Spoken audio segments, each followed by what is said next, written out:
Welcome to the 3P Playbook, a show dedicated to youth sports where the 3Ps stand for play, progress, and prosper.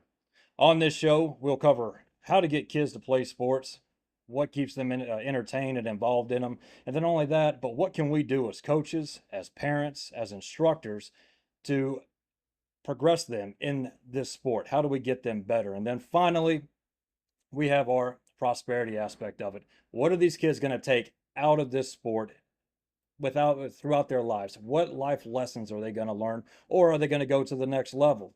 I'm your host, Pat Wilkinson. I'm here at the Knot, 37th Avenue South in North Myrtle Beach, South Carolina. If you're looking for a cool place to come take your family, kick back, have a drink, talk sports, come see my friend Roger here at the Knot. I promise you, you will not be disappointed.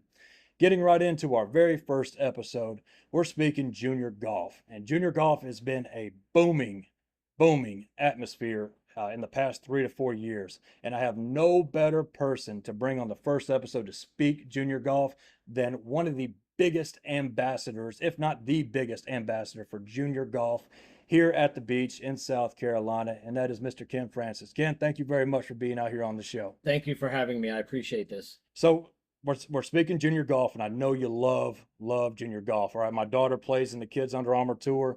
I know you've been around my family a lot when it comes to junior golfing events and everything else.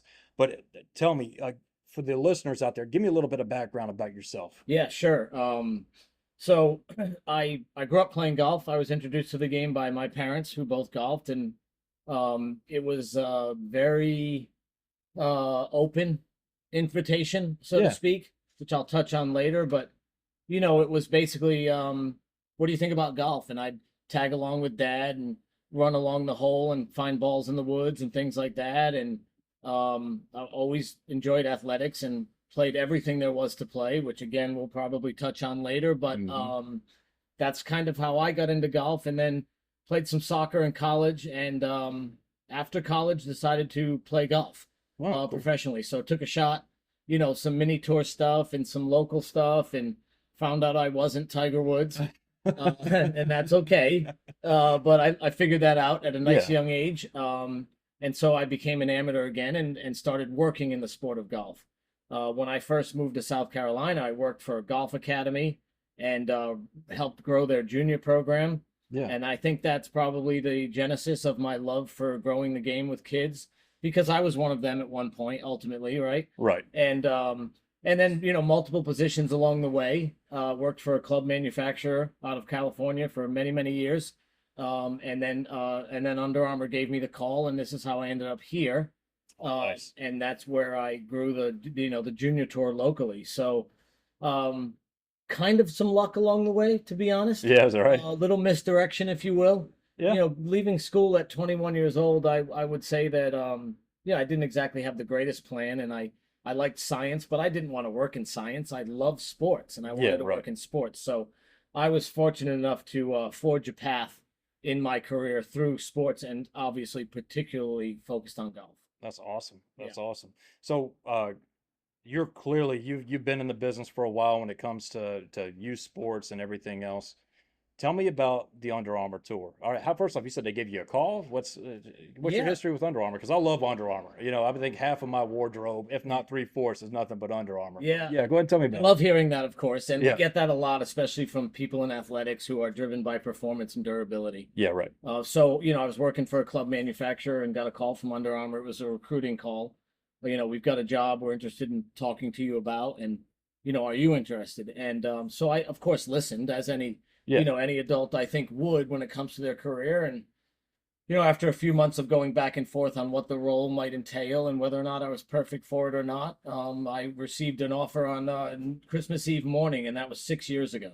Oh, cool. So that's how I got to Under Armour. And then once I was with Under Armour for, I guess, the first year and a half, 2 years, the Under Armour Junior Tour contacted me, which is basically a subset of the Under Armour brand, and asked me if I would be interested in, spearheading the junior efforts in this area because of my background and my past, things like that. So, after going through the background check process and all those things that they require to deal with children, I'm off and running, and here we are in our 8th season. So 2 seasons a year, 4 years.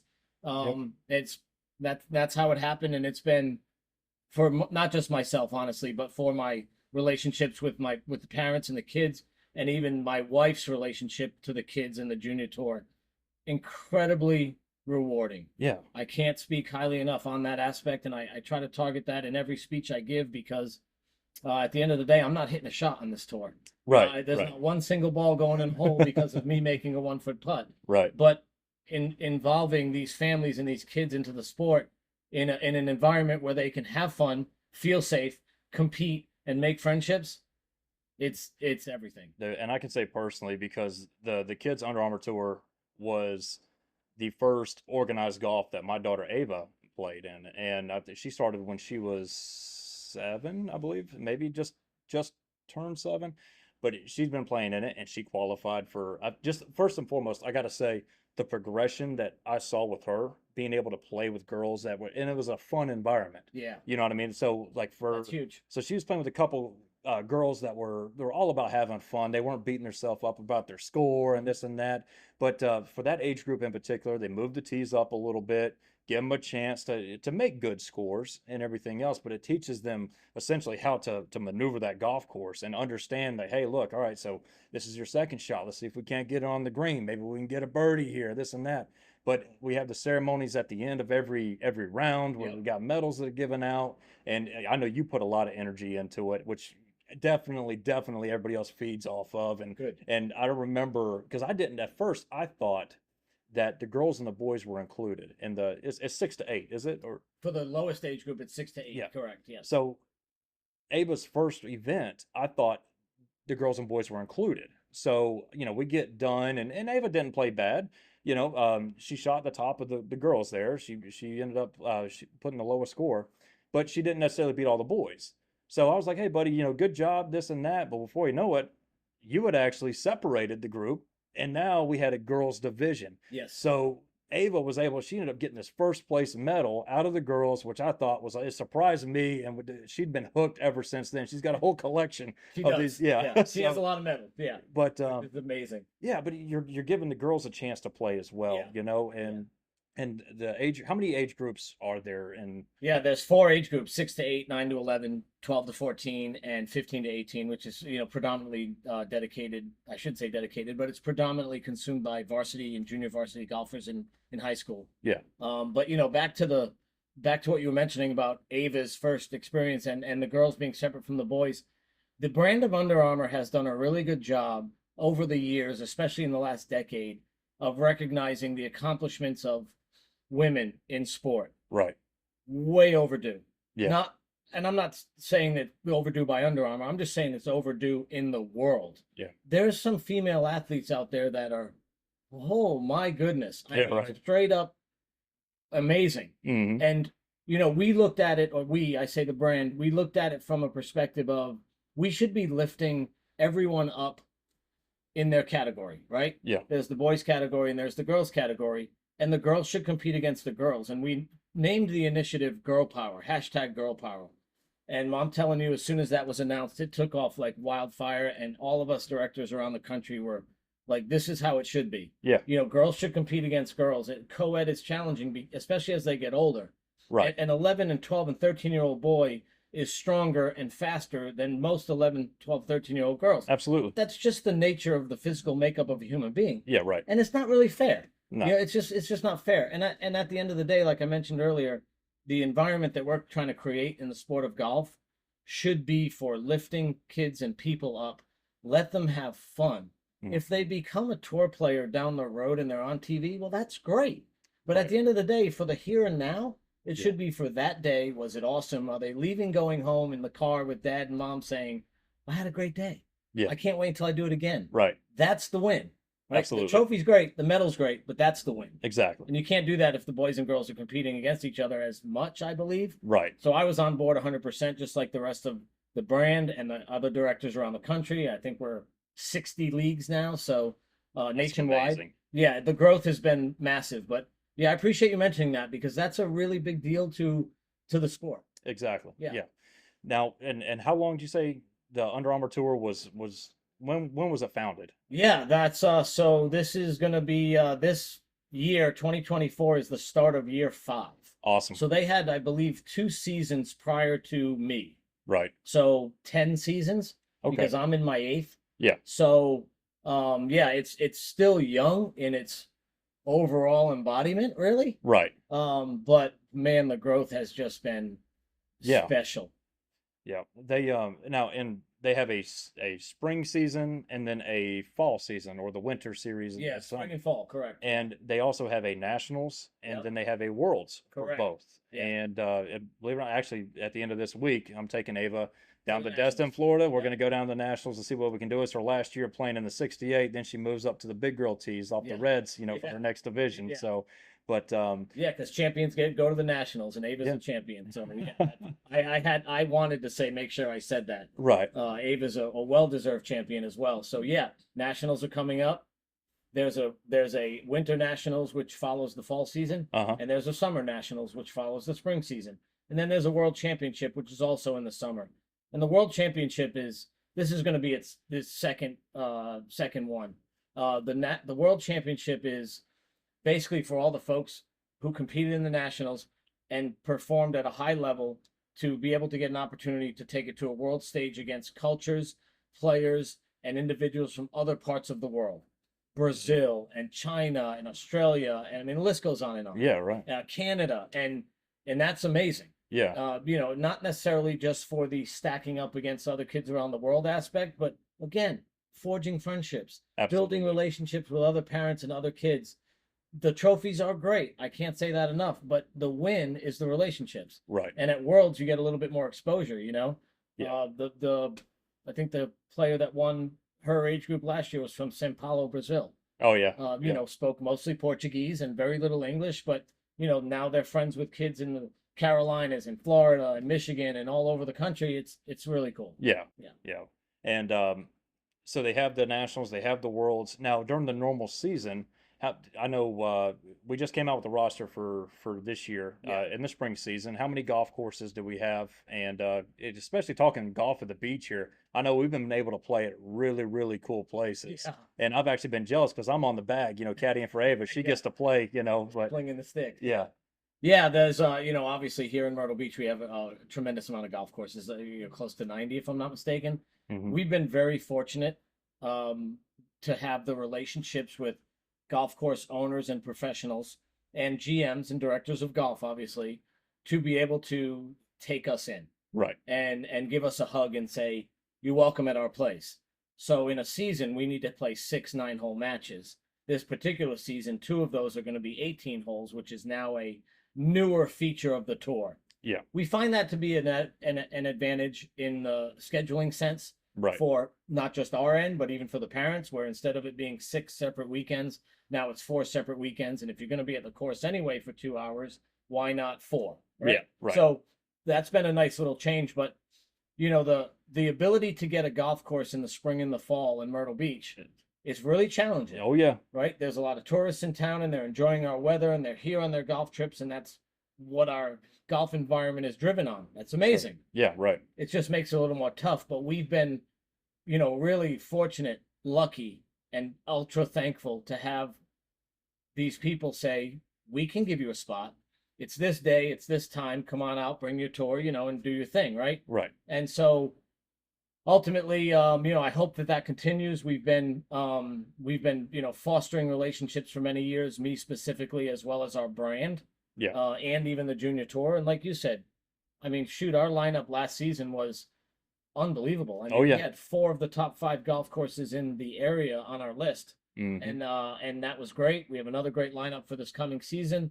We're very, very lucky, and getting golf courses is, it's a love and hate relationship. It's what's needed for the tour, yeah, but it takes a lot of time, and there are some no's, and right, that's okay too. I mean, that's part of what we're sure, asking. exactly, But coming from the world of golf and the world of relationships in the sport of golf, when we can go to a facility, showcase what we have, the kids take care of the place and they all do the right thing, and we get in and out of there with a lot of hugs and a lot of thanks, and again, that's the win. yeah, The exactly. trophies are great. I'll say that till the day I die, but it's other things that are the big win. Dude, and every event when we get done, you see kids playing with each other. You see them running around and this Yeah. and that stuff. You can tell that the relationships are there and they're being forged and everything else. And Yeah, for sure. and like even on the nationals level, we were last year when Ava was playing in the national tournament in Destin, Florida. So not only that, but you get to go to Destin, Florida, Mhm. to go hang out over there. But so a lot of those parents, we were exchanging numbers, everything else. The kids had a great time playing with each other, regardless of how, whether they played really good or really bad. But you can definitely see. So I can only imagine on the, the worlds, the types of relationships that are established out there. Yeah. Yeah, that's really cool. And I've been fortunate enough to watch that take place Right. firsthand, front row seat to families and friends who are now they're eating dinner with each other and they're seeing each other at events and they're planning other things together. And whether it's inside the sport of golf or not, because that is happening as well outside of just our platform, Right. they're building friendships. And kids nowadays, they most of them have a phone, so they're texting their friends, can you play 9 holes on Saturday, or do you want to go practice, or Right. do you want to go to the Taylor Swift concert, or whatever it may be, right? Exactly. And that's taking place regionally, nationally, and globally. Yeah. When a young golfer can be involved in something that gives them dividends and rewards outside of actually striking a golf ball, Right. you've Yeah. you've picked up something Oh, yeah. that's really good for that young person. And young kids, they don't care if hanging out with their friends involves throwing rocks in a river, right? Or Yeah. Exactly. tossing a frisbee around a pool, or batting a beach ball, or whatever it may be.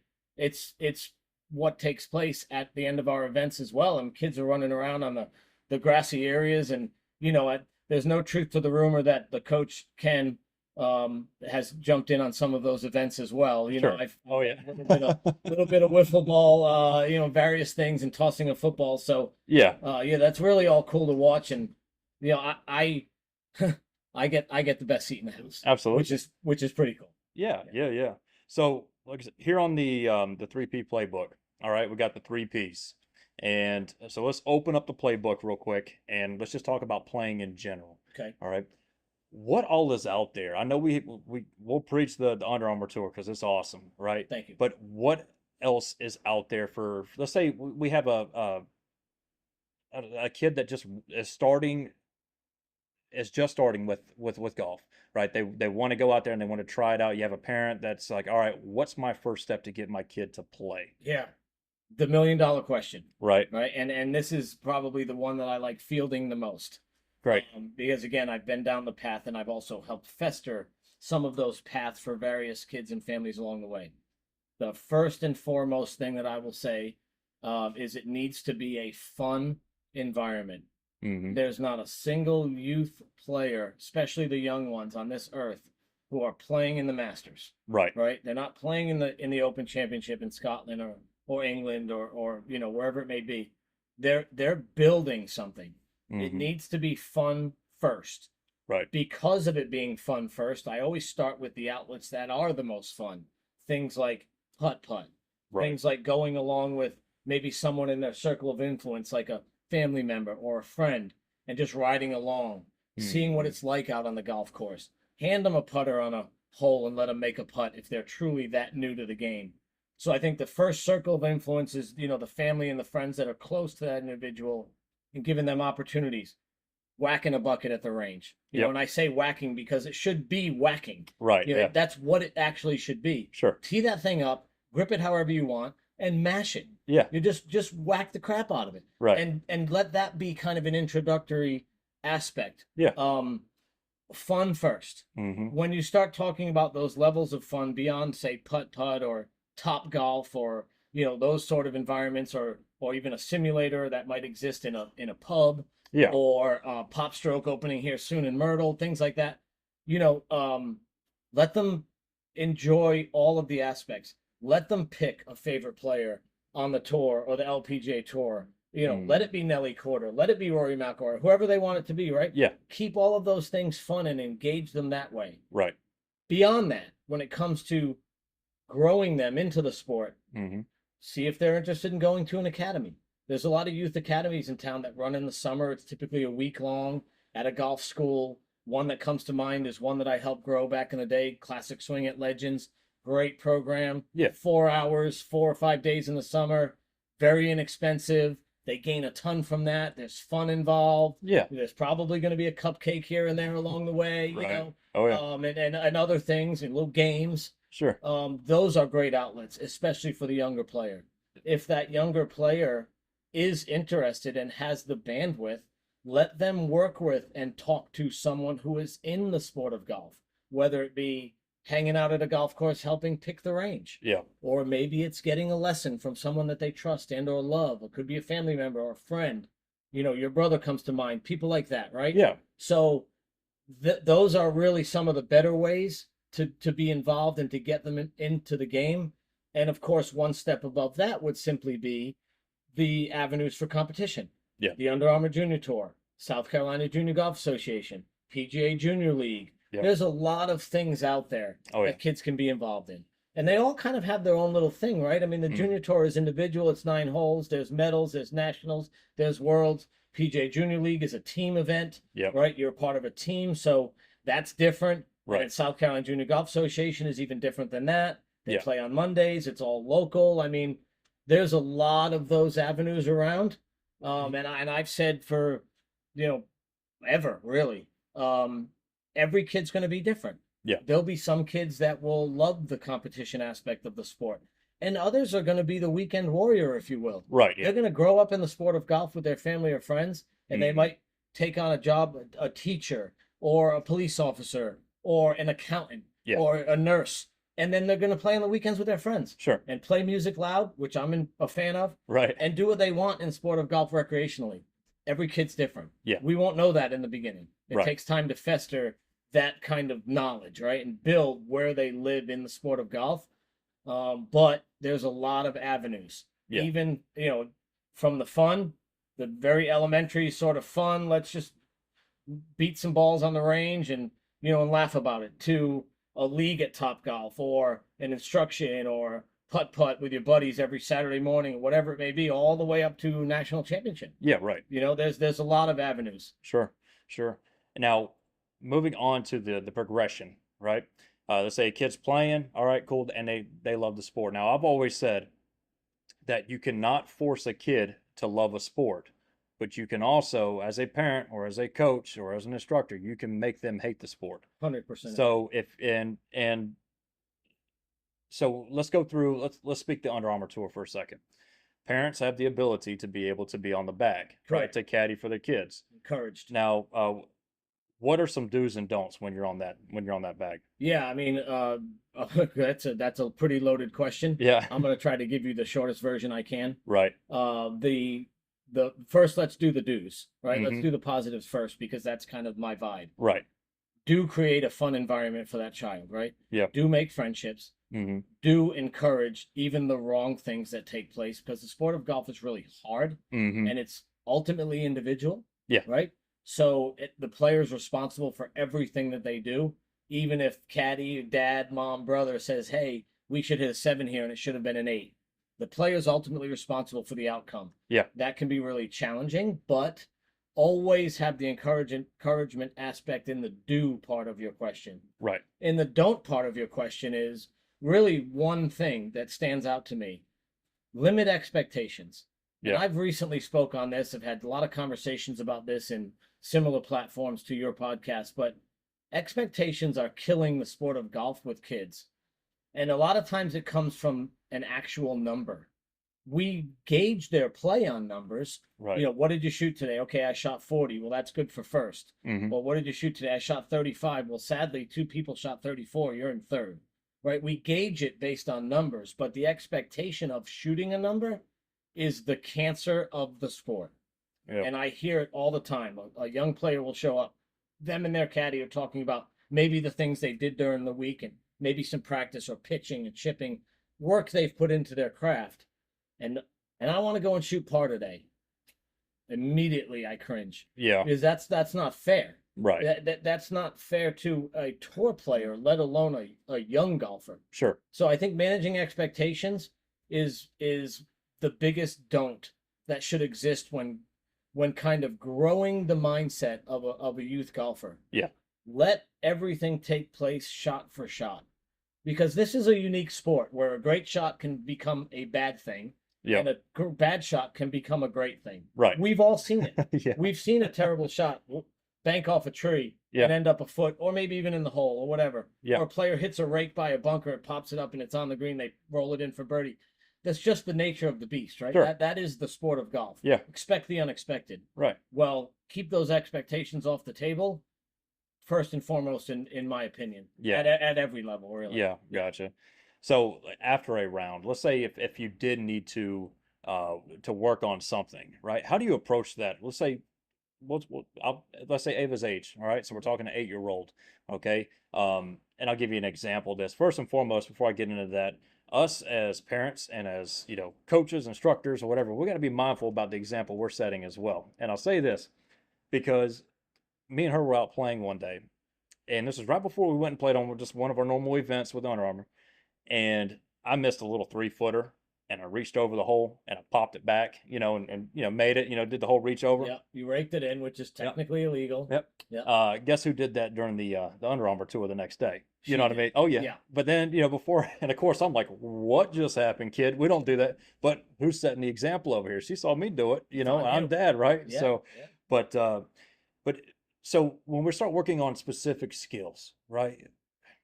I found it that especially when you're dealing with the younger kids, you got to do a little short burst Oh, yeah. because I mean, especially in the day of swiping through videos and everything else, that attention span and that interest can go away very, very quickly. So, in your opinion, what's a good practice session with a kid? Yeah, that's an excellent question, because I think that it should revolve around a goal list. Yeah. Every player, even at Ava's age 8, and others like her or even younger than her, there should be some sort of layout for goals. And it doesn't have to be a thesis like right. I had to do to get out of school, right? Yeah, right. It should be short and limited, Mm-hmm. but it should have 4 or 5 things that will grow Mm-hmm. over the years, right?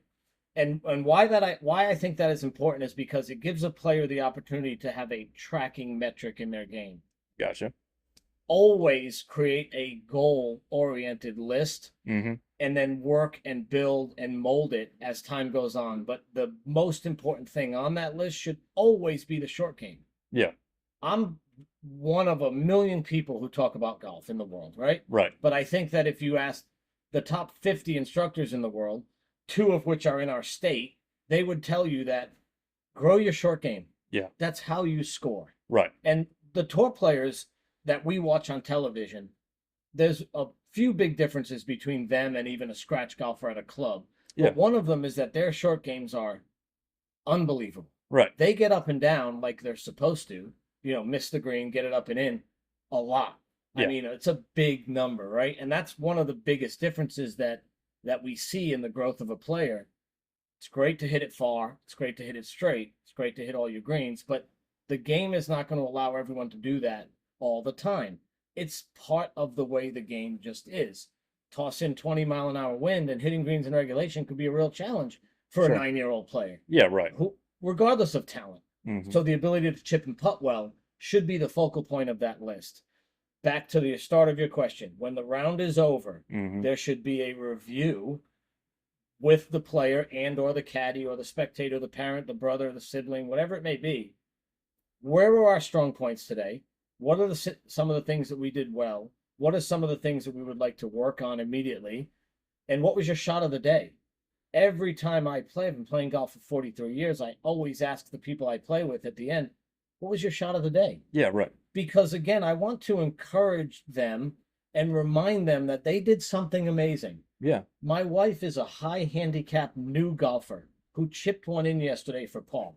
It's obvious that's her shot of the day. Yeah, right. But we've talked about it 3 times since that took place. Mm-hmm. Because with kids, that reinforcement of what was your shot of the day, let them talk about it. Right. Let them engage in that. It's going to help drive them. It's also going to help them change their list and mature with their list.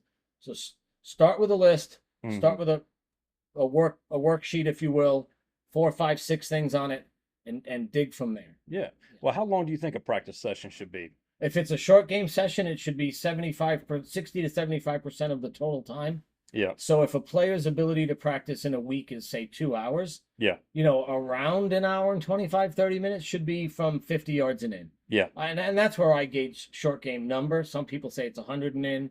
Well, young people, it's really 50 and in. Right. Because their 50-yard shot is more like an adult's 80 or 90-yard shot, right? Mm-hmm. So always focus on the pitching, chipping, and putting for the most of the time. And I think that everybody's ability to put time into their sport is going to be different.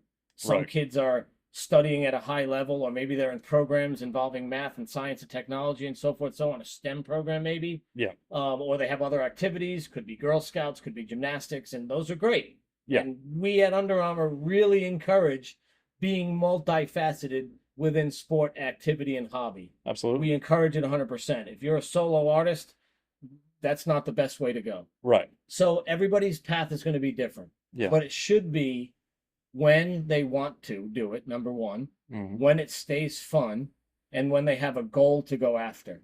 And that goal could be as simple as, my feet are maybe a little bit dancy on a pitch shot.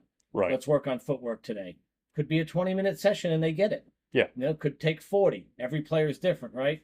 Sure. But if a young golfer, say 14 and below, because after that they might be very dedicated to the sport because they have a goal beyond, which again we'll talk about later. But be under that age, it should still be fun. Then it should be when time permits. And obviously school should never take a back seat to practicing golf. Right. And I'll say that until I could get fired tomorrow, and I will stand by the fact that school is first. Absolutely. And that needs to always be number one. And I think parents who want their player to succeed in a sport or a hobby will most likely go by that as well, right? Because we all know that's the path to a great future. Absolutely. And that's never going to change. And be educated. Yeah, right. So yeah, I guess every golfer in every situation is definitely going to be different, but that's probably a pretty decent layout. Yeah. Yeah. Awesome. So the third P obviously is prosperity. All right. I'm a firm believer there's so many life lessons that are learned in sports, especially at a youth level. I mean, you learn how to take on adversity. You learn how to be mentally tough sometimes. Sure. You learn that if you put in the work, good things can happen. What are some life lessons that golf has not only taught you, but that teaches our kids? Yeah, what you just mentioned is actually is 100% true, and I think there's one other aspect of that oftentimes gets overlooked, and that is that in order to develop in life and or a sport, you need scars. Yeah. Right. You need to get punched in the mouth Mm-hmm. in order to build and grow effectively. Everybody knows that Michael Jordan talks about the failures to become successes. Kobe, who is one of my life's hero, because of the amount of work he put in and that mentality that he had. And I live by that. And I think that building scar tissue is first. Right. Take the hits and take them well. Right. It's okay to be upset when you lose. We are all going to lose. Right. Rare does someone win at a 1,000% clip in anything they do. Yeah. Take the losses, hold on to them, soak them in, understand how it makes you feel. That will ultimately help you drive your practice, your competitiveness, not just in a sport, but even in school, or maybe the job you're after, or maybe the relationship you're trying to forge with a neighbor or a schoolmate or whatever it may be. Yeah. None of those can do well unless you get scarred, take it in like a champ, and build from it. Right. Losses are enormous to become a champion. Yeah. Right? Kids will cry when things don't go their way. I see parents getting so upset with their child crying after a loss. In a perfect world, would they not cry? Because who wants to see someone cry? Right. I feel bad for them innately. I do anyway. Right. But it's okay. Yeah. Their emotion is their emotion. Let it be their emotion, right? Right. So, back to the start of your question.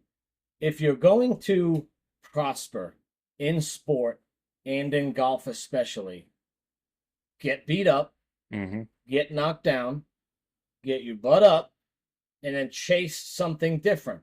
And it could be you got knocked down because you couldn't get up and down on the last hole. Right. Maybe that's what knocked you down. Well, guess what your focus should be that day? Chipping. Right. Advancing that through your life, the opportunities that will come up in college and university, or maybe it's the military, which I'm a staunch supporter of kids, serving the country. Believe in that 100%. Whatever it is, Right. let them get knocked down, punched, let them get hurt, let them build scar tissue. Yep. That is going to help them. We're adults. We know that. We've Right. been down that path. Kids don't know that. That's not in Mhm. their DNA to understand that naturally. It's our job should be to guide them in, hey, you didn't have your best stuff today. Right. You took it. You took it on the chin today. You know, Mhm. there was no helmet protecting your head from the punches you got today. Right. Right? And that's okay. Yeah. Ultimately, things will come from that are way better. Yeah. Especially past the sporting aspect. Yeah. And again, you and I know that we're adults, right? Sure. And we know that we've had successes in our life, emotionally, spiritually, physically, whatever, because of the scars. Yeah. It's a good thing. Right. Yeah. Absolutely. And where can golf take these kids? So many places. I Yep. mean, it is unbelievable. Every now and again, I'll peruse things like the job boards that exist in the sport of golf. I mean, they are everything from merchandising, security at tour events, to golf shop assistants and professionals, and tournament managers, and I mean, you name it. The list is so very, very vast because the sport of golf there's so many levels, right? Right. There's the owner of a driving range level, there's the guy picking the range, Mhm. and then there's all the way to the CEO of a tour, Right. and everything in between. In my particular path, I have found it always very unique that I took a mentality into the sport of golf, specifically from the sport of basketball. Mhm. And that afforded me the ability to continually grow in the sport, be given more opportunity in the sport, be promoted in the sport, Right. and ultimately have a position that I'm extremely comfortable and lucky to have now in the sport. Yeah. That sport of basketball mentality, again, not to revert back to Kobe, I'm a big Kobe fan. Oh yeah. And I believe that the Mamba mentality culture is it's lost a little bit nowadays, but those Yeah. who believe in it and have it are always going to work hard, and they're always going to listen Yeah. and ask questions Mhm. and continue to learn through hard work so that opportunities arise. Right. Well, in the sport of golf, most people are going to, hopefully go to school or go serve in the military or whatever it may be. And then if they really want to be in the sport of golf, there's going to be an entry level position for them somewhere, some way. Yeah. And then through those work ethics and the ability to listen and ask questions and continually do the right thing can get them all the way to different positions. And I'll revert back to one of my first jobs. I'm not going to say the company's name because that would be unfair to them without Yeah. their permission. But I worked for a club manufacturer, Right. and I started at essentially the lowest job they had in the company, and it truly was an absolute entry level position. There was the pyramid of workers, and then underneath that pyramid was my job. Okay. And I took that as a starting point because I knew that through work ethic, I'd have opportunities. Yeah. That was a 10.5 year stint before I left for Under Armour. And every year for 10 years, I was promoted. I started at the bottom, Right. and then every year with hard work, got an opportunity. Yeah. And I kept saying yes, and yes, and yes, and yes.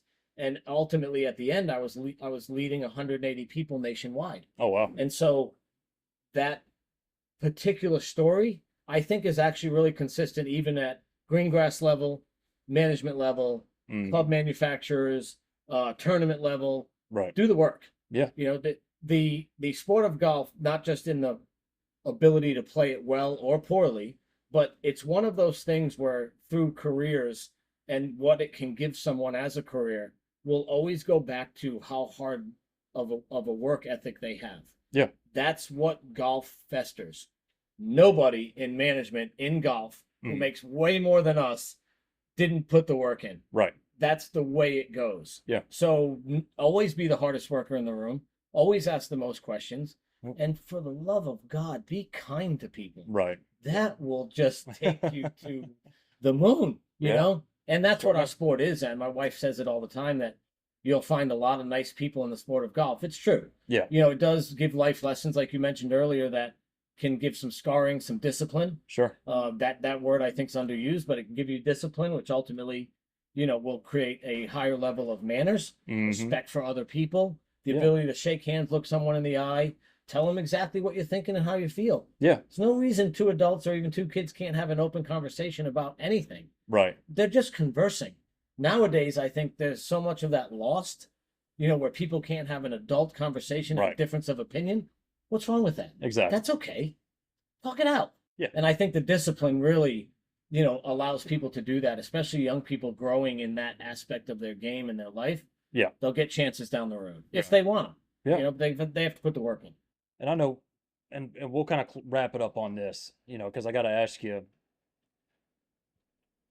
definitely with golf, junior golf, and I played junior golf growing up and everything else, right? So many great memories were made when I was playing. One example. Do you remember Rolling Hills in Absolutely. Aner? Yep. Right. So my old man used to run that Yep. place, and It's a and great I- old place, man. yeah, I would go to work with them every morning. I'd go out there and hit balls and this and that. Well, I played in my first tournament there, and I was like, I don't even know if I was old enough to really play in it, Yeah. but I was there playing, and I remember being on number 9, and I had probably the way I look, I had a massive putt, when I was like 6, you know what I mean? Yeah. And it was just a long distance, but I remember like the hills on the left, there were a bunch of people standing up there, a lot of the members and stuff, and Yeah. like, hey, look, there's a little pad up there playing. And I remember putting it and just watching it track. And I remember, and I was like, oh man, that's going in. And sure enough, and it went in. Oh, And I remember hearing everybody cheering and everything else. Dude, I'm 6, and of course, I probably came in last place in the whole tournament Doesn't because I matter. was young, right? doesn't But dude, matter. I almost broke down in tears. I was so happy Yeah. because I remember hearing everybody, and I was able to make the crowd roar like the big guys on TV and Yeah. stuff. So that was like one awesome memory that I had. Now I got to ask you, what is your favorite golf memory that you've had? It's probably similar to the one you just mentioned. Yeah. I've again been playing golf for over 40 years, so I have a bunch that come to mind. Yeah. It's going to be hard to single out one, but I will. The putt that you made, buckets, right? You've got this long putt. Like you said, you don't even know if you're old enough to really be a part of that, but for you, that was a monumental experience. Yep. And you let the shot fly, ball leaves the putter, the excitement that exists during those 3 to 10 seconds, whatever it may be, and then buckets, right? Yep. And that's awesome. Yeah. And your memories of golf, you particularly, without even knowing a lot about your golf game, are always going to circle around something like that. Right. Then the cool part is you get to see that in your daughter, Yes. right? Exactly. So you're now kind of like recycling. Mm. And I think that's really cool. Again, I get a front row seat to all that. So Yeah. enough about that. But for me, oh man. So somewhere around 2008 or 9 or so, I was playing in a member guest again without their permission. I don't want to say the golf course, but Yeah. it was the shootout. My partner and I had ripped through the flight. We were having a great week, and we just crushed everyone. It was a cool, fun week. We were on top of our games that week, and we get in the shootout, and I am 265 out, little downwind, sitting in the fairway just like it was on a tee, Uh-huh. and the pins in the back, water on the left, hills on the right. And my partner says to me, I think you should go for it. And I rarely go for that shot because one, it's a little outside of my bandwidth. I don't typically hit a ball that far. Yeah. Had a little helping wind, and he said, dude, just get it up there. What do we have to lose? And I remember the kind of the almost euphoric feeling I had just before hitting the ball, thinking to myself, nothing can hurt me right now. Mhm. This ball could go 80 miles into the water. I could shank it into a house and break a window. Yeah. And none of that mattered. It was just euphoric to me. And the ball came off as if I, drew it with a pen. Oh, Knocked nice. it over the front bunker on the green to 9 feet for eagle. Ultimately, we win. And I've always leaned on that little moment prior to the shot, thinking, nothing can touch me right now. Right. It's okay.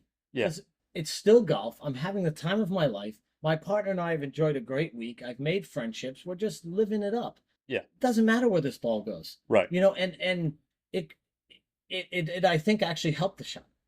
So I would say that's probably, one of my fondest memories. I have many, but witnessing people hole in ones, things like that. But I think that one for me, because of the ultimate emotion that it brought out Yeah. was big. Right. And then, back to you, if I may, Yeah. before we wrap. I mean, you and I have got to know each other pretty well over the years, and what you're seeing with your daughter and her peers in junior golf is, man, I mean, it's just gold, right? Yes. Oh, absolutely. And my wife and I get to see the smiles on the kids and the parents after every event, and the tears too, obviously. But Yeah. at the end of it all, there's a great movement existing in youth sports and youth golf. Yes, sir. I'm lucky, very lucky, to have a front row seat. Yeah. That I hope to never relinquish until until I'm not north of the divot anymore. Right. Perfect. Perfect. Now, for those listening, if they want to sign up for the Kids Under Armour tour, right? What's the process for it? Yeah, thanks for asking. So if you go to the website, which is uagolftour.com, you can break it down into your area. So not just for Myrtle Beach, but for any region that you're in the country. You go to the state, see if there's a league in the town you live in or nearby, and then you click on that page, and it'll show the schedule, the dates, and where it's going to be. It'll lay out the entire season for them, and then underneath that will be a banner where they can register.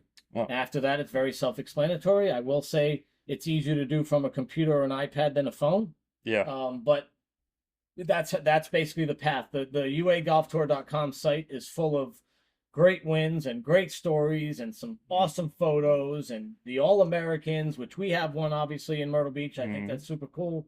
But that's the place to go to gain the information. And then, again, to be fair to our friends in a different tour, who we love and admire, the South Carolina Junior Golf Association. Yeah. They have chapters all over the state. The one here is called the Hootie. Yeah. And so you can go to their page as well, scjga.com, and similar situation. Locate your region and see what's going to be taking place upcoming, and that's a summer tour, by the way. Yeah. But they're our partners in the sense of we all have the same mission, right? We want to grow the youth game. Absolutely. So uagolftour.com, scjga.com, get involved. All right. Well, guys, that's Mr. Kim Francis. Man, I really do appreciate you being out here, being part of this first episode. Obviously, man is very passionate about the game, especially youth sports.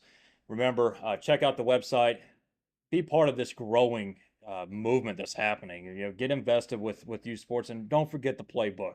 All right, like I said, keep it fun. It's all about fun. As soon as there's the fun's out of the equation, kids are going to shut down on you. So thank you for tuning in, and we'll see you next time. Thank you.